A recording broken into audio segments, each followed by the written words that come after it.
Hola, buenos días, buenas tardes, buenas noches a la hora que estén viendo que es su podcast Vinilo Rojo, que hablaremos como siempre de lo que es la música que nos ha influenciado como personas y como músicos y nuestros gustos particulares, y siempre acompañado de mi amigo y compañero Eduardo. ¿Cómo estás? Hola Julio, ¿qué tal? Buenas tardes, buenos días a toda la gente que nos está escuchando. Ya vamos a nuestro episodio número 3. Qué increíble que se ha ido tan rápido todo esto, ¿verdad? Qué rápido, ¿no? Todo ha pasado tan Rapidísimo. rápido. Después de la pandemia ya todo se viene. Pero lo bueno que eso no nos detiene, entonces aquí estamos todavía hablando de buena música, buen rock y pues de buenas sí. bandas, ¿no? Sí, al tiempo que veas esto, todavía seguiremos en pandemia seguramente. Sí, porque esto va por los siglos de los siglos, entonces hay que vivir con esto. Bueno, el día de hoy hablaremos de una banda que nos han pedido mucho, que Sí, nos han estado escribiendo y nos han dicho, hablen de esta banda, que por cierto, un saludo para toda la gente que nos está escribiendo, y también para toda la gente de México, de Colombia, de Chile, de aquí mismo de Chicago, donde estamos grabando. De Argentina también. De Argentina, que también nos están escribiendo. Muchas gracias por sus comentarios. Y bueno, aquí estamos a sus órdenes. Y también estamos para darles un poquito de información. Así es. También no olviden suscribirse. Así no se les olvide suscribirse, por favor, porque eso pues nos anima, nos hace el día, entonces... Aparte no les cuesta nada, ¿no? Simplemente suscribirse, y para nosotros nos ayuda muchísimo cada suscripción que ustedes hacen hacia nuestro canal. Psicológicamente nos ayuda, es parte de nuestra terapia, entonces, por favor. Es como su cuota mensual. Bueno, el día de hoy vengo aquí uniformado. Sí, oye, ¿qué onda? ¿Qué pasó? Sí, pues es que vamos a hablar de de las bandas chilenas más emblemáticas de la última década. Se podría decir, o de las últimas décadas. De las últimas décadas. Estamos hablando de la exitosa banda llamada La Ley. La Ley, exactamente. Para empezar, esta banda chilena... así como la conocemos, no fue en su nacimiento, en su génesis, así como siempre lo hemos visualizado, ya que los primeros integrantes eran Rodrigo Aboitis y el bajista Luciano Rojas, que lo hicieron junto con Shia Arboulou, que era una cantante española. Una cantante, exacto. Exacto. Ellos empezaron a hacer La Ley. De hecho, muy poca gente sabe lo que acabas de decir. Y eso es algo que a mí me sorprendió también, el saber que la voz original de La Ley era una chica. Era una mujer y era española, ni siquiera era chilena. Era como la oreja de Van Gogh de ese tiempo. Exacto. Algo así. Sí, eran como el estilo que estaban queriendo manejar, que quizás no sabemos qué haya pasado con esa ley de haber sido con la voz de una mujer, ¿no? Exacto. Sobre todo que hay que recordar, esto fue como por allá en los 80s, fue en el 87, 86 por ahí, donde las bandas fuertes que tenían pues más referencia tal vez era New Wave, ¿no? Que era Depeche Mode, Duran Duran, The Smiths. Entonces yo creo que muchas bandas, incluyendo a esta ley, querían parecerse, ¿no? Sí, exacto. Y en habla hispana pues, tenían a Mecano, que quizá era como una tipo imitación. Claro. Sobre todo siendo dos hombres y una mujer, era como que muy obvio que querían ir por ese rumbo. Sí. Pero al final la cantante tuvo que regresar a España por motivos personales, y esto abrió un panorama para que se formara la banda que ahora conocemos como La Ley. Pero ojo, hay que ser bien honestos y darle crédito a quien se lo merece. Esta chica fue quien le puso el nombre a La Ley. Exacto. Ella fue... Si no fuera por ella, ahorita no existiría La Ley. Sería, no sé, la oreja de Van Gogh, y la oreja de Van Gogh se llamaría otra cosa, y entonces no sabemos qué hubiera pasado. Pero bueno. Sí, pero ella fue lo que se le ocurrió este nombre, y bueno, La Ley, que... En entrevistas he escuchado que dicen que porque son irrompibles y son... Exacto. Que al final veremos que no era... Que la ley se puede manipular y que la ley se puede romper. Sí. Y bueno, esto pasa en todas las ciudades, en todos los países. Y en muchas bandas, por cierto. Y hablando musicalmente pasa en muchas bandas. En muchas bandas, exacto. Ya fue después que se integró Andrés Bob Quintero en la guitarra, Mauricio Clavería en la batería, y Luis Alberto Cuevas, mejor conocido como Beto Cuevas. Beto Cuevas. Que ya era el vocalista oficial. El líder. Y un dato así, no sé si es algo que ibas tú a mencionar, pero un dato que influyó mucho a que ellos decidieran que este es nuestro frontman fue que él hablaba perfecto inglés. Exacto. Porque vivió en Canadá. Él estaba viviendo en Canadá y de repente regresó una temporada a Chile y bueno, ya se quedó ahí gracias a la banda que lo invitó. Obvio también por su voz también, o sea, hay que también sí, por su voz. Aparte de ser un buen cantante, era un buen frontman. Tenía buena presencia escénica. Y les ayudó mucho a crecer como banda La Ley, ¿no? Por eso no sabremos si La Ley con una mujer hubiera funcionado tanto como funcionó con Beto Cuevas. Pero cierto, a la gente que tenga curiosidad y que no han escuchado, por ahí en YouTube hay un video, bueno, hay una canción del original, de La Ley original, ¿no? Incluye con la voz de esta chica, para que la escuchen y ya se dan cuenta que es muy diferente a La Ley que conocemos ahora. Sí. Entonces era como otra banda totalmente diferente. Sí, totalmente diferente, aunque sí tenían como el mismo logotipo y el mismo tipo, sí. Bueno, el mismo nombre, pero el mismo logotipo era. Y de hecho ese logotipo yo creo que fue emblemático también. No sé si son de esas cosas que no puedes cambiar, así como Soda Stereo también, que tenían un logo así muy ochentero. Exacto. Que duró por mucho tiempo y después lo cambiaron. Pero son esas cosas que no puedes cambiar porque funcionan desde el principio, ¿no? Sí, y ahí se quedó y duró varios discos con ese logotipo. Así es. Y bueno, cuando entró Beto Cuevas, él decía que componía canciones, lo cual no era cierto. Eso lo confesó en una entrevista. Tenía muchas ganas de componer y de hacer canciones, pero él nunca compuso una canción en su vida. Entonces, o sea, él llegó y dijo, yo compongo. Y le dijeron, a ver tus canciones. Más bien le preguntaron, oye, ¿y tú compones? Y dijo, sí. Sí, ¿por qué no? Y dijo, pero pues igual y aquí podemos armar algo. Entonces ya fue cuando se juntó con el guitarrista, con el bajista, y entre todos empezaron a formar las canciones. Tenía muy buenas letras, porque él hacía las letras, pero él no sabía cómo estructurar una canción. Entonces sí hacía letras, pero no hacía canciones. No ya en forma... Pero ya después como que fue aprendiendo. Pero sí dijo como una mentirilla ahí para pasar desapercibido. Para pasar. Y entrar de lleno a la composición y ser como una parte esencial de la banda. Pero a ver, ¿quién no ha hecho trampa alguna vez para es por el bien de todos. Es como, ¿no?, en el examen de la escuela que dices, igual voy a pasar. Sí, no pasa nada, no pasa nada. Cuando dices, ¿sabes hablar inglés? Un 90%. Sí, 90%. Ya. Exacto. Así fue que salió su primer trabajo llamado Desierto. Que curioso que no solamente sacaron 500 copias. Que para los seguidores de la banda chilena es como el santo grial. Sí, ¿no? Encontrar estas copias de Desierto. Porque, bueno, son muy pocas las que existieron. Y que ahí están todavía, ¿no? El disco perdido, ¿no? Así como que Sí, y ese fue su primer trabajo. Entonces de ahí se lanzaron hasta en 1991, que dan a conocer su segundo trabajo. Ahora ya la banda como un cuarteto, porque el tecladista Rodrigo Boitis había salido de la agrupación. Entonces el nombre de este material se llamó Doble Opuesto. Esto que tuvieron una presentación en televisión y ahí dieron a conocer una versión de este cover de los Rolling Stones llamado Angie. Ah, ok. Entonces ahí en lo que es el programa de televisión tocaron esta canción. Llegó a oídos de locutores de ahí de su natal Chile. Y bueno, fue un auge que tuvieron enorme, en donde todas las radiodifusoras empezaron a querer tocar esa canción y la tocaban muy, muy, muy seguido, que fue algo que les gustó. Con un cover fue cuando empezaron a escucharse por todo el país de Chile.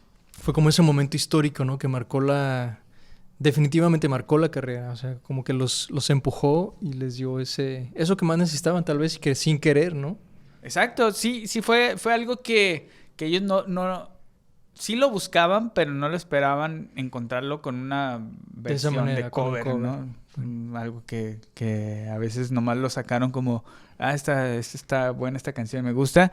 Y bueno, les gustó tanto a los locutores que lo programaban. Y fue así como estuvo rotando por la radio y su popularidad creció enormemente.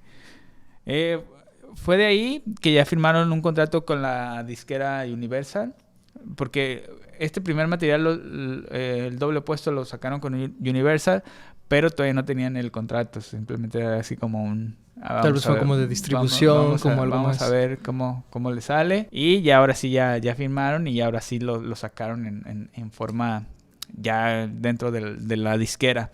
Y en el 93 aparecen con su tercera producción, que fue titulado simplemente La Ley. La Ley. Ese es donde destacan una canción que es la de Tejedora de Ilusión y hacen la primera presentación en el Festival Viña del Mar. Que Viña del Mar para los músicos yo creo que es muy importante porque es un escenario donde se han presentado artistas de talla mundial, donde han habido buenas experiencias y otras no tan buenas. Sí, así artistas como Maroon 5 que tuvieron malas experiencias dentro de lo que es el Festival de Viña del Mar, pero otros artistas como Luis Miguel o como el mismo Marco Antonio Solís han tenido buenos espectáculos y la gente los adora. Y bueno, a ellos como chilenos presentarse en Viña del Mar era como un examen final de la escuela, básicamente. Es como cuando dices o entras o no entras a la universidad, y yo creo que es algo así, ¿no? El Viña del Mar. Viña del Mar sí es como la prueba de fuego y más para la gente que es de ahí, de Chile. Es como su festival, por así decirlo. Claro. Entonces su gente los puede subir o los puede bajar. Y como lo acabas de decir, incluyendo bandas consagradas en otros países como Maroon 5, que pues es una banda pues ya tiene su trayectoria bien formada y que cualquiera diría, bueno, es como si fuera YouTube a cualquier festival, ¿no? Les va a ir súper bien. Pero en ese festival no. Nadie lo tiene asegurado, o sea, no importa si eres nuevo o si ya tienes una carrera. Sí, por eso no por nada les dicen el monstruo, ¿no? El monstruo, así es. Porque sí, a veces sí ese monstruo te puede tragar o te puede levantar. Exacto. Dependiendo de cómo lo manejes. Y bueno, cuando todo parecía ir de maravilla, la banda iba como ganando popularidad y teniendo buenos eventos y escuchándose ya más a través de algunos países cercanos y no tan cercanos, porque ya su música se empezaba a escuchar ya hasta en México.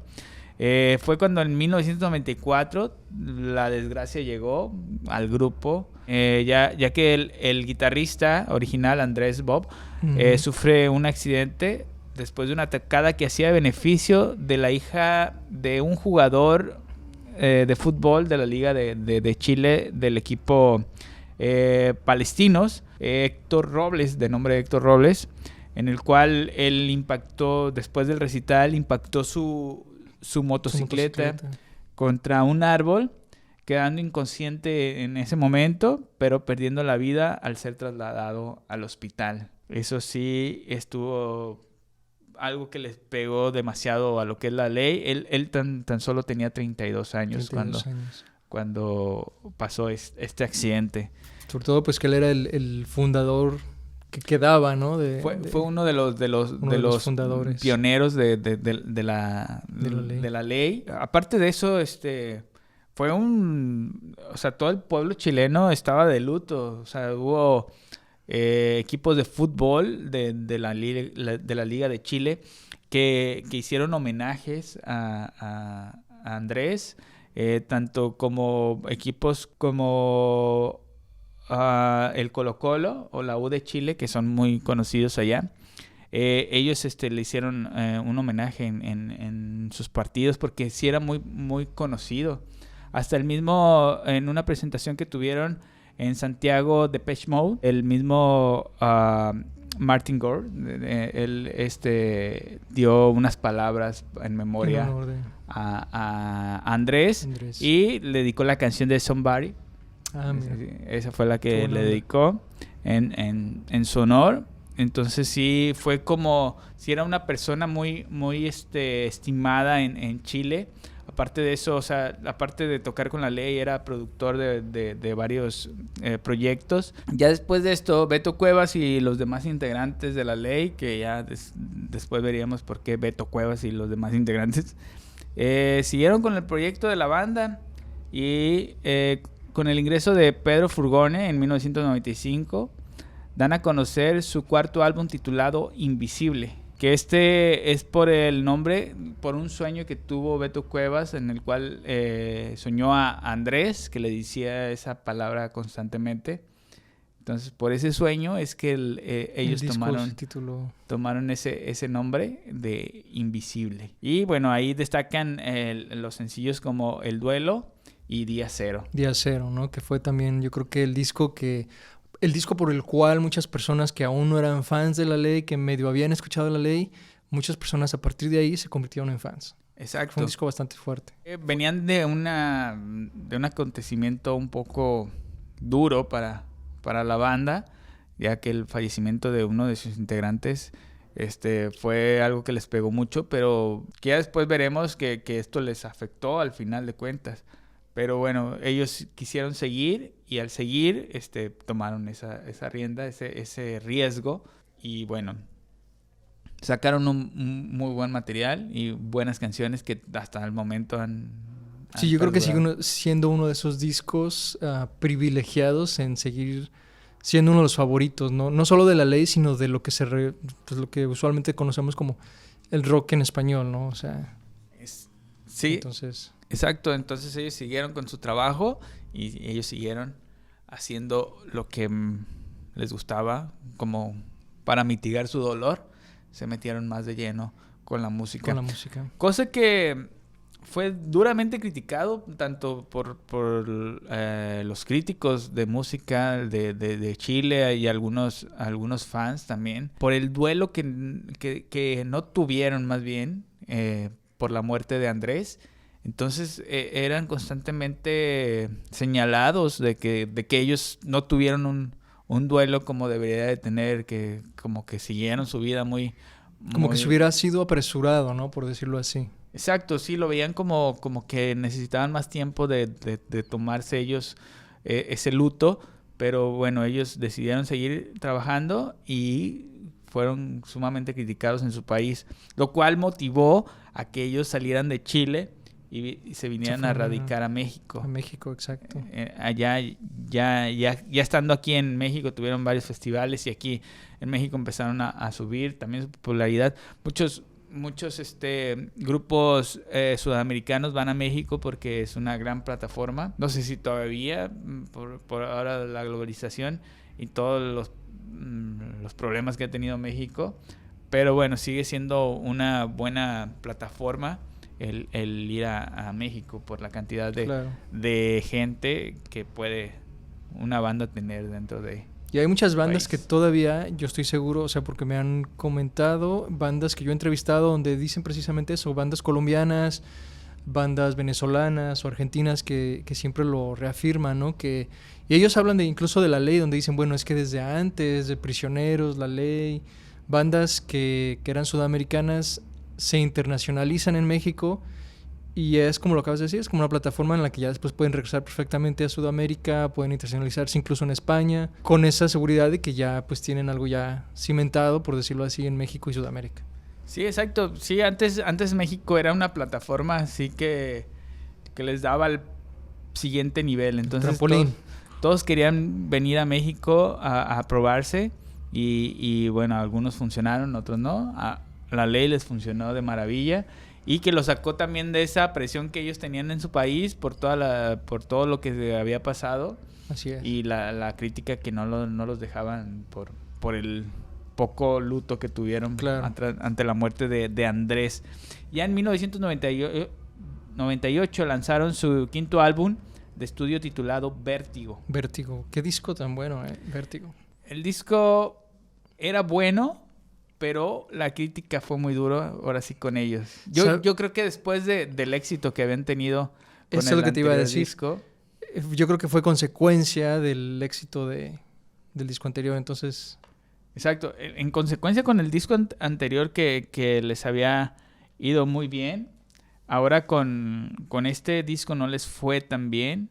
Entonces ellos tuvieron la desgracia que fue hasta nombrado el peor trabajo, no musicalmente, pero sí hablando de números, el peor trabajo que tuvieron en toda su carrera. Y era un disco bastante bueno, fíjate que es uno de mis favoritos porque es muy experimental. Yo creo que ellos quisieron alejarse un poco de Invisible y de lo que la ley había sido hasta ese entonces. Y recordemos también que en ese tiempo pues las corrientes musicales pues también estaban cambiando. Entonces como que quisieron hacer más experimentales, más electrónicos, más oscuros. Y eso pues yo creo que fue el resultado, no como ellos lo esperaban. Sí, exacto. No fue un resultado que ellos esperaban, pero al final de cuentas el disco ahí quedó, ahí se grabó. No tenían los resultados que quisieron, pero bueno, ahí estaba. Pero en 1999, un año después, no tardaron mucho, se reivindicaron con su nuevo material, el disco llamado Uno, en el cual los sencillos Fuera de mí y Aquí eran los que pegaron todo ese año, se escuchó todo el tiempo en todo y de hecho, ese es mi disco menos favorito de La Ley porque se parece bastante al anterior La Ley. Sí, pero tiene sentido lo que ellos hicieron. Sí, exacto, como que regresaron a eso que los había subido y bueno, les pegó doble. Exacto, ya que este disco obtuvo el Grammy al mejor álbum latino. Entonces, o sea, no ¿qué tiempos nada. Aquellos que le daban el Grammy latino a La Ley y no a otros artistas urbanos? Exacto. Y así fue cuando ellos empezaron a después de la decepción que tuvieron con el disco de Vértigo, a pesar de ser un buen material, no tuvo el alcance que ellos quisieron. Vino Uno y bueno, ya lo superaron el doble, lo cual... Oye, ¿no sabes por qué le pusieron Uno? Eso sí no encontré por ningún lado. Uno no. Solamente sí yo no lo encontré porque... Okay. sí. Es interesante, o sea, porque yo recuerdo muy bien la portada, el diseño, todo, y no hay referencia de por qué le pusieron Uno, pero... Quizá porque fue el primero que... No sé. No, si alguien sabe, por favor, pónganlo ahí en sus comentarios, porque sí, sería interesante saber algo que no sabemos. No supe por qué. Con el éxito, en el 2001 se arriesgaron a hacer el Unplugged, que fue muy popular, que estuvo anunciado muchas veces y la verdad sí tuvieron mucho éxito. Les fue súper bien con ese Unplugged. Pero ya este Unplugged, ya sin el bajista Luciano Rojas y sin el tecladista Rodrigo Abortis, ya que Luciano decidió simplemente salirse de la banda por estar más con su familia, ¿no? Con su familia. Y Rodrigo fue expulsado por Beto Cuevas. Lo expulsó porque Rodrigo tenía problemas con el alcohol. Entonces, no pudo soportarlo, o no se pudieron soportar más por ese problema que tenía Rodrigo. Y terminaron explotando y Beto Cuevas expulsó... Le dijo, fuera... Fuera de mí. Expulsó a Rodrigo Abortis y después de eso hicieron en el 2001 el Unplugged. Tuvieron mucho éxito, llegando a tener disco de oro y disco de platino, ese Unplugged, que es por las ventas que ellos tuvieron. Que para los millennials, el disco de oro, el disco de platino se les daba a esas bandas que tenían muchas ventas de discos. Ventas de discos físicos, no digitales, físicos.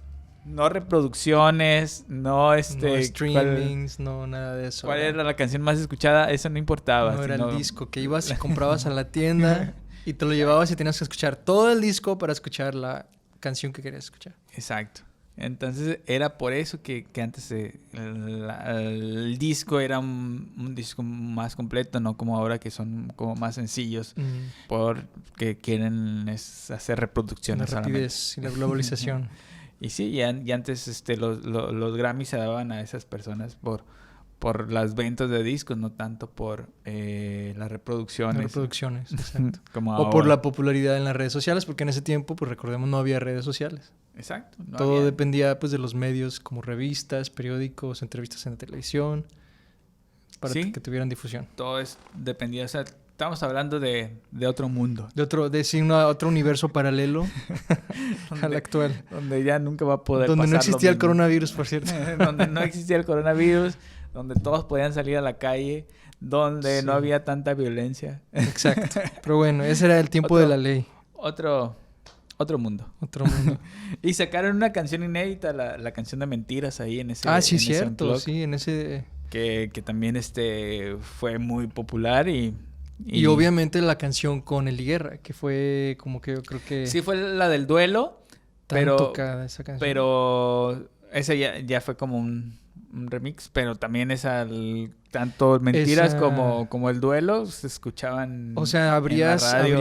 el refrigerador y salía el duelo con Eli Guerra y Sí. eso obviamente ayudó más a la carrera de Eli Guerra que a la carrera de la ley porque pues ellos ya estaban consagrados, pero a Eli Guerra yo le dio un empujón increíble. Sí, a Eli Guerra le ayudó muchísimo a estar en ese Unplugged. Que no estamos diciendo que fue malo, de hecho ella tiene una voz increíble, es una gran artista, pero no pudo haber hecho algo mejor que esa colaboración. Exacto, sí le salió muy bien Excelente, ese trueque. exacto. Entonces bien por ella. Pues sí, y como dices, se escuchaban esas canciones de Mentiras, el duelo, por todos lados, ¿no? Por todos Los lados. Urus tenían en su reversa, en lugar de la lambada, tenían la del duelo. La del duelo, sí, Sí. exacto. Entonces sí.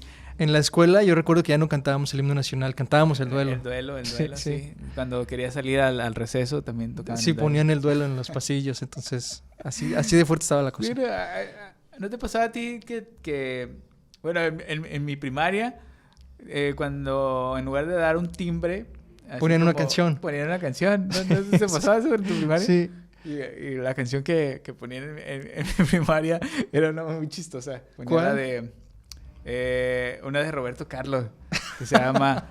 ¿Por qué Roberto Esa es Carlos? la que le cantan al Papa, la de tú ¿En serio? eres hermano de la... o sea que él hizo por ahí también un business ahí con la escuela y pon mi Sí. canción para que haya más Exacto, reproducciones. antes había posibilidades de poderse tocar en la escuela. En la escuela. Imagínate, a esa edad los niños ya tenían la canción de Roberto Carlos en la cabeza para toda su vida. O sea, Exacto. Entonces, podrían haber tocado el duelo y podíamos ahí... Hubiera sido es hora de exactamente receso el con duelo. Pero bueno, posiblemente hay alguna escuela por ahí donde ponían el duelo para... Para dudo, ayudar a Eli Guerra. pero sí, era muy curioso que ponían Bueno, pues qué bueno esa que canción te de tocó Roberto Carlos. Roberto Carlos. Sí, sí. Quizá ahorita están poniendo la de Bad Bunny, ¿no? Una de esas, ¿no? Los niños salen perreando ahí. Vamos al perreo. Intenso. O sea, al recreo, digo, sí, al recreo, no al perreo. No al perreo, al recreo. No al perreo. Ah. al recreo. En el 2003 dan a conocer su séptimo álbum, ya 7 álbumes, sin contar todas las recopilaciones que tuvieron, que vaya que tuvieron recopilaciones. Es que ellos hacían recopilaciones de las recopilaciones, o sea, y remixes de los remixes, entonces era... Sí, todo el tiempo estaban sacando un disco, yo creo que sacaban cada 5 minutos un disco. ¿Sabes qué? Yo me acuerdo que iba a las tiendas de discos muy seguido, o sea, iba, no sé, como cada 2 semanas a ver que había algo nuevo, y siempre me encontraba algo nuevo de la ley. Aunque fueran sencillos, aunque fueran remixes, aunque fueran recopilaciones, pero siempre había algo nuevo de la ley. Sí, eran muy dados a eso porque sí tuvieron muchísimos, aparte de los discos, ahorita solamente estamos hablando de los discos de estudio que ellos tuvieron, Claro. pero tuvieron recopilaciones en vivos y todo eso, muchísimos discos. Sin contar que también se hacían colecciones de, por ejemplo, que rock chileno, que el rock en español, rock en ñ, cosas así, donde siempre de cajón, como decimos los mexicanos, metían una canción de la ley. Exacto. Entonces, Entonces- ahí aparecía la ley como todo.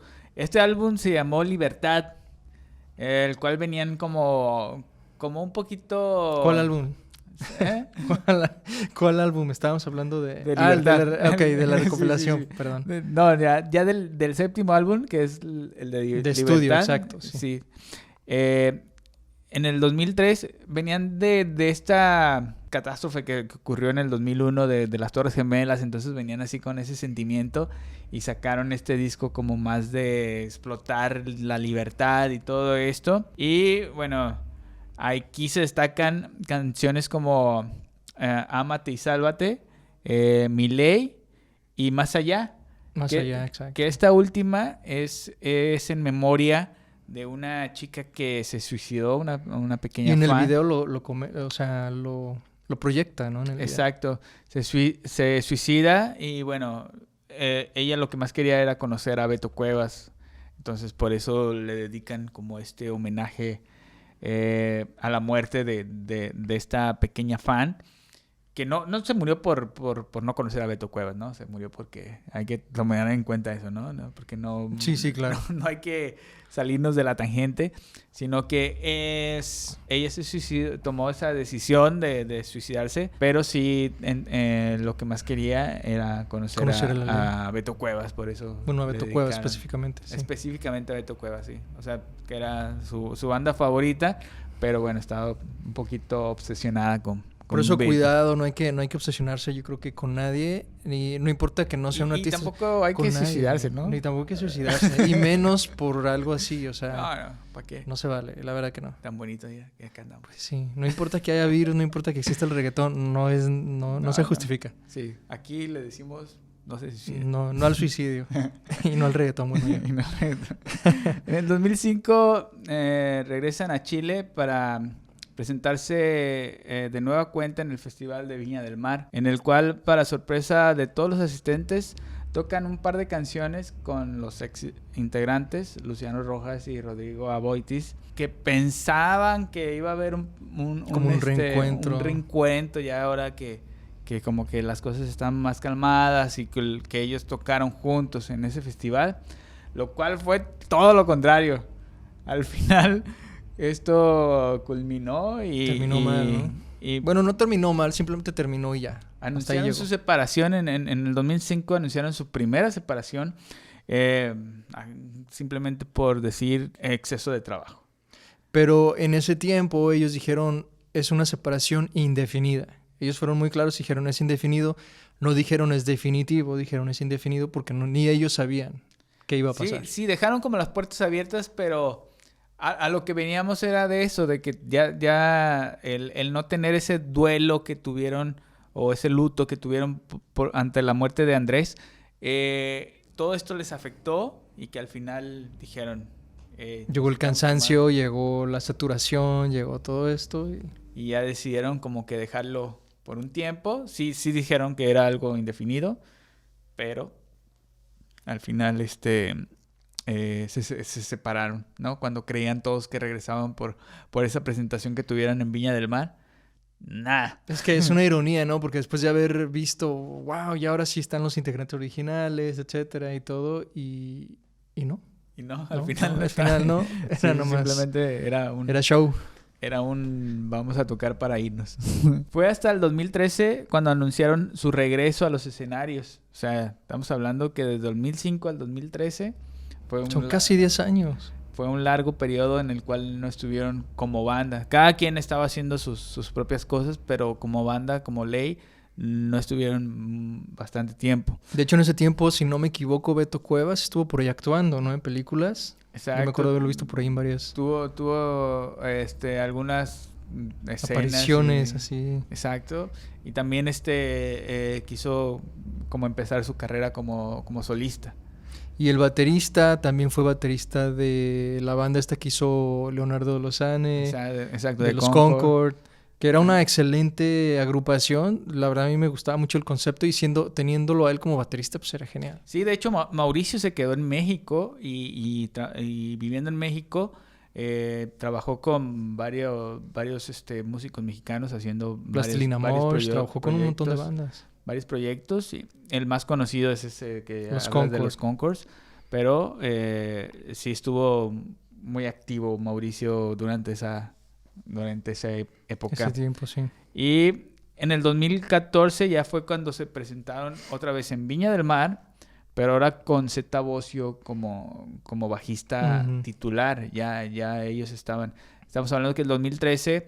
Ya en el 2010 le había pasado el accidente cardiovascular a Gustavo. Cerati, sí. Después de un tiempo, entonces ellos ya estaban separados. Entonces Zeta Bosio tomó la iniciativa de estar con la Ley y empezaron a tocar juntos, ya como parte de la ley Zeta Bosio, que no duró mucho. Pero fue súper interesante. Nada más, imagínate nada más de pensar en de tener a la ley y a Soda Stereo, o sea, representados, obviamente, no eran las dos bandas juntas, pero tener a Zeta en la ley era ya de por sí grande.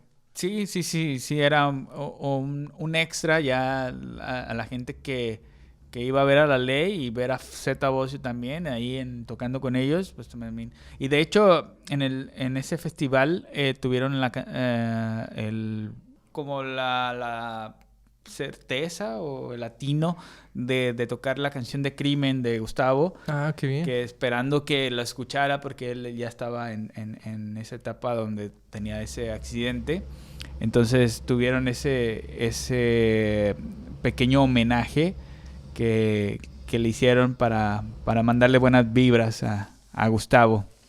Y también creo que le hicieron, el homenaje no nomás fue también para Gustavo, sino también para Andrés. Fue como un homenaje doble, como, exacto, como ofrecer el concierto. Como las personas que ellos estaban extrañando en ese momento, claro. ahí salió un poquito su homenaje fue bastante emotivo. Póstumo, y el otro no era póstumo porque todavía no fallecía. Fue hasta el año siguiente que ya sucedería lo que sabemos de Gustavo Cerati. Y en el 2016, su último disco de nombre Adaptación. Y que después de una gira por varios países, sin ninguna razón, simplemente se separaron. Pero esta vez dijeron, ahora sí es la definitiva. Ahora sí, definitivamente. Y fue con drama y todo, ¿eh? Sí, hubo muchos problemas dentro de la banda. Y más que la banda, ya tenían muchos problemas con el vocalista, Beto Cuevas. Porque al final nos daremos cuenta que sí era contra él. Sobre todo cuando ellos siempre trataron de cuidar mucho eso. Cuidar que no se notara o que no se diera a conocer detalles internos, que siempre cada banda es normal. Es normal que siempre hay desacuerdos, que siempre hay hasta cierto punto pues malos momentos, pero bueno, es parte de, ¿no? Es como una relación. Pero ellos cuidaban mucho eso, cuidaban mucho que nadie se diera cuenta y ser muy profesionales. Pero yo creo que esta última vez ya no pudieron más, porque Beto Cuevas sí lo dijo pues de una forma más literal en su publicación que hizo, creo que en Twitter o en Facebook, donde él sí dijo, después de tanto tiempo, la ley ya no da para más. Básicamente dijo que pues que él ya le había perdido la fe, ¿no? a la banda, ya dio lo máximo y hasta ahí llegó. Pero él lo quiso hacer un poquito como más sutil, más diplomático, y después los ex integrantes dijeron no, así es como realmente pasó la cosa, y ellos sí fueron más descriptivos. Sí, ellos dijeron, de hecho por ahora, por las redes sociales, mediante Twitter, dijeron que esta decisión era unilateral, o sea, exacto, de una sola persona la que decidía que la ley ya no siguiera, y esa persona era Beto Cuevas. Exactamente. Que ya él tenía como otros planes, seguramente tenía propuestas de ser solista, porque luego veremos que sí se lanzó como solista Beto Cuevas. Aparte ya, para entonces él ya había lanzado música como solista, y después pues regresó a la ley y dejó en pausa su carrera como solista, y inmediatamente ese mismo año, después del rompimiento oficial de la ley, pasaron muy poquito tiempo cuando Beto Cuevas lanzó el disco.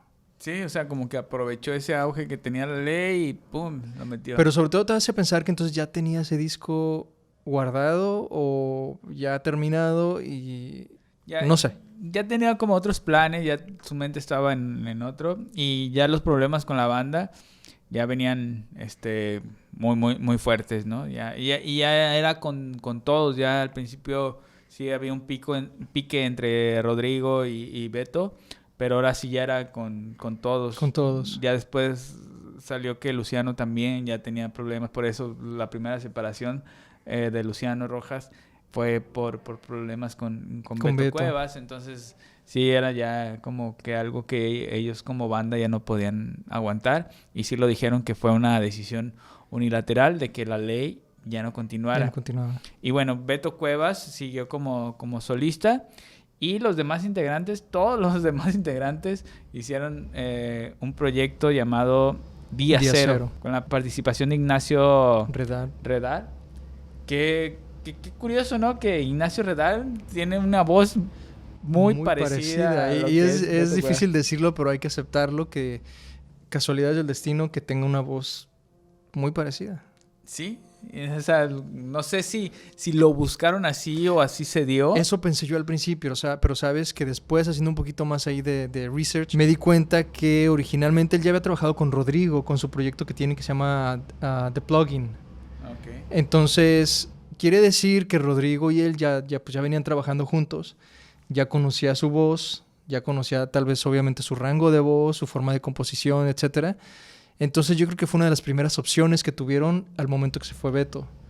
Dijeron, bueno, mira, si tú tienes un proyecto con esta otra persona y es muy talentoso y tiene un rango de voz que va de acuerdo a nuestra música, vamos a intentarlo, ¿no? ¿Por qué no? Y yo creo que ahí es donde justamente entró Ignacio, en Sí, Día Cero. entró y pues si han escuchado la banda, se suena bastante bien. Suena bastante bien, a mí me gusta muchísimo, la verdad. Suena muy bien Día Cero. No sé si alcance el éxito que tuvo alguna vez con La Ley, pero la banda tiene buen material. Y Beto Cuevas también sacó sus sencillos como solista, que yo creo que no sé si Beto Cuevas le hace falta a La Ley, a los integrantes de La Ley, o los integrantes les hacen falta a Beto Cuevas, pero nunca en separado nunca van a tener el éxito que tuvieron ellos juntos. Es que sí es como esas fórmulas, ¿no? Donde si falta una parte de la ecuación, no funciona. No estoy diciendo que no vaya a funcionar ni Beto Cuevas ni Día Cero, porque como lo acabas de decir, son bastante buenos material de los dos, pero nunca va a ser igual. Yo creo que esa fórmula era bastante única y se vieron resultados. Y pues ahora esperaremos a que hagan las paces, si es que hacen las paces. Pero bueno, si Guns N' Roses se pudo... Después de tantos siglos... Limar sus perezas, pues que La Ley también... Yo creo que nada está perdido. Seguramente en otro concierto, en otra edición de Viña del Mar... En algún momento van a coincidir, regresar, ¿no? Yo pienso dudo que no puedan llegar a coincidir en algún momento.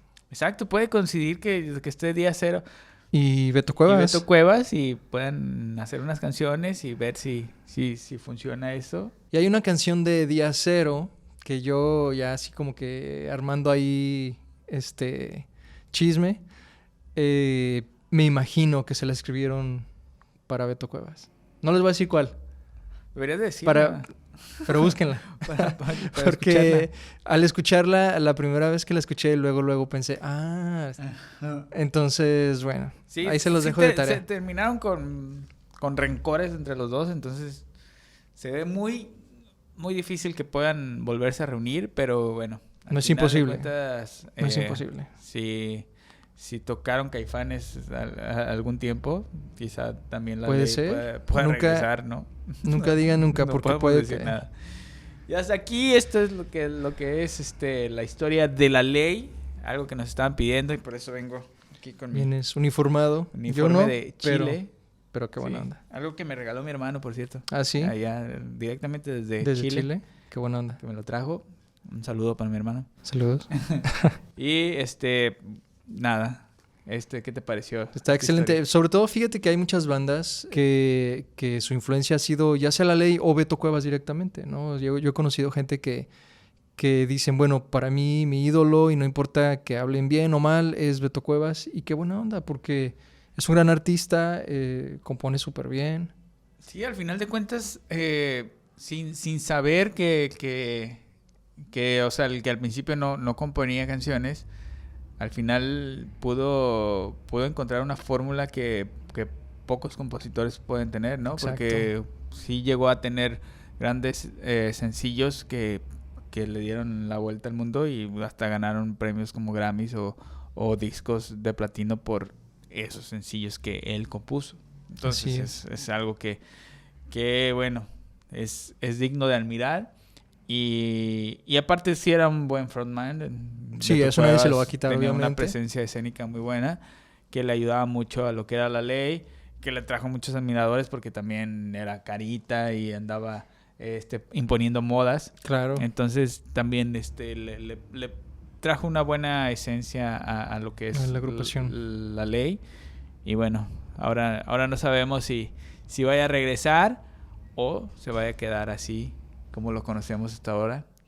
Y recordando que a esas 500 piezas de desierto de su primer material, ahí están rodando por... Ahí están. por Pero el sí, universo. búsquenlas, porque ahí en internet hay bastantes canciones, de las primeras canciones que tal vez no tenemos el gusto de encontrar en las plataformas. Entonces, afortunadamente todavía están por ahí.